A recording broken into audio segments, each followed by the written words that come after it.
আসসালামু আলাইকুম। আজকে আমি দেখাবো আপনাদের আমাদের গাছের শিবচরণ গাছ। তো শিবচরণ গাছে অনেক শিবচরণ ধরছে, সেগুলো দেখাবো, আসেন দেখা যাক। তো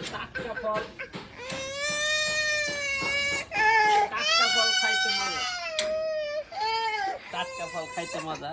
তো এই যে চিচিঙ্গা একটা, এই যে আরেকটা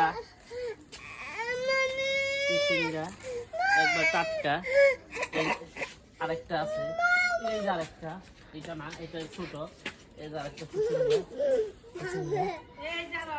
চিচিঙ্গা, এই যে একটা।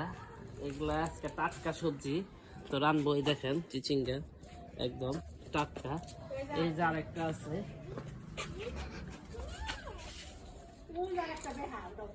এই যে চিচিঙ্গা, এই যে পাঁচটা। আজকের মতো পাঁচটাই থাক, পরে আবার বড় হোক, তারপরে খাবো আরেকদিন।